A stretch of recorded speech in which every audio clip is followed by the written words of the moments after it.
take a listen to these two vocal channels and tell me which one you think has only stock plugins and which one has hundreds of dollars of VSTs. Well, she's been singing out her blues over the 251 progression. Well, she's been singing out her blues over the 251 progression. Pretty hard to tell the difference, right? Well, it was the second one with the stock plugins. If you're a Reason user, I'm going to hopefully save you some money today by showing you how to get this exact sound with just the free effects that come with Reason. This video is basically a rip-off of the excellent Jordan Valeriotti, aka Hardcore Music Studios, 2 videos that he did on this vocal chain, which you should absolutely check out. Alright, so I'll just give you a little blast of what we're working with. It's the first verse of this song that I'm hoping to pitch. Sometimes I think that if we had never split, maybe I'd be the one smiling in the wedding pics. It's some other guy and I mean him no harm, but I know I'd be better off. I wish that I could. So first things first, we got some Neptune on there, just helping to keep me in pitch. Now, we're going to get out the old workhorse M-Class compressor. In Jordan's video, he uses the 1176 Waves emulation, and that's a really fantastic vocal compressor, but unfortunately, Reason doesn't come with a FET style compressor, so the next best thing is to just emulate it with the M-Class. So what I've gathered is that if you have the attack on an 1176 at the middle position, that equals roughly 20 to 30 milliseconds. So I'll just set it at 25. And then if you have the 1176 release turned to fast, that's equivalent to 50 to 70 milliseconds. 4:1 ratio. And then we're just going to smash it.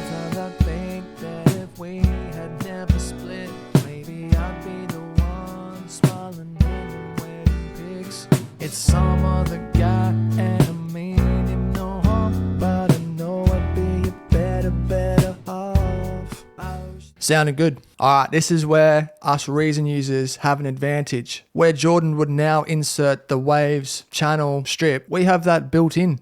We have a channel strip. It's part of the mixer. So what you could potentially do is change the input routing up here to put the insert pre the dynamics and EQ. So it hits our compressor as an insert, then we EQ it, then we can use more compression, right? But we're not going to do that, and I'll show you why in a minute. Instead, I'm just going to use the channel EQ as an insert. Now, if you're watching Jordan's video, you'd know there's 3 magic frequencies that we want to have a look at. That's 8K, 4.5, and about 1K. I'm going to add a bit of gain until it starts sounding good. Sometimes I think that if we had never split, maybe I'd be the one smiling in them wedding pics. It's some other guy and I mean him no harm, but I know I'd be better off. I wish that I could go back in time. Maybe. Sometimes I think that if we had never split, maybe I'd be the one smiling in them wedding pics. It's some other guy and I mean him no harm, but I know I'd be better off. I wish that sometimes I think that if we had never split, maybe I'd be the one smiling in. Alright, I'm happy with that. Sounding a lot brighter, sounding a lot more in your face. So the next thing to do is add more compression, and we're going to do that with another insert, channel dynamics. This time, fast attack, fast release. Sometimes I think that if we had never split, maybe I'd be the one smiling in them wedding pics. And I'm looking for just about 6 dB reduction there. The second yellow light's about 6 dB. Alright, that's nearly it. The last thing to do is just chuck on a de-esser to tame some of those S sound frequencies. Now, yeah, Reason doesn't have a dedicated de-esser in the effects panel over here, But if you search for one in the all effects patches, bang. They're all a little bit different, so you'll have to experiment with which one you like the best, but I'm going to use this vocal de-esser, and I'll just pop it open, see what's sort of going on. Now I'll just run the track and we'll have a play and dial the settings in.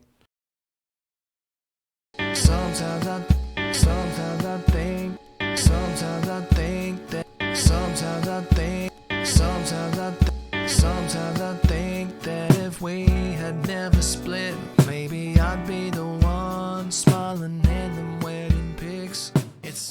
Alright, so I think that sounded pretty good. And that's really all there is to it. I'm not one for big reverbs or anything like that, so I just chuck a little bit of delay on there. So I guess the only thing to do now is have a little comparison between the two. Alright, so this is without the processing.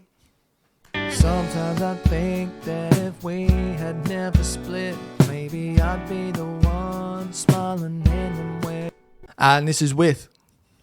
Sometimes I think that if we had never split, maybe I'd be the one smiling in them wedding pics. It's a night and day difference, right? That's all you really need to do to get a great sounding vocal. You don't need to spend a fortune. Trust me, I've learnt that the hard way. I've bought every plugin under the sun, spent hundreds and hundreds of dollars, and it's completely unnecessary. This is something I wish I'd known when I'd started making music. Be sure to check out those 2 vids from Hardcore Music Studio, because he really goes into depth on these principles in much more detail than I can. So if this has been helpful in any way, or I've saved you some money, then consider giving us a like or a subscribe, and I'll catch you guys in the next one. Thanks for watching.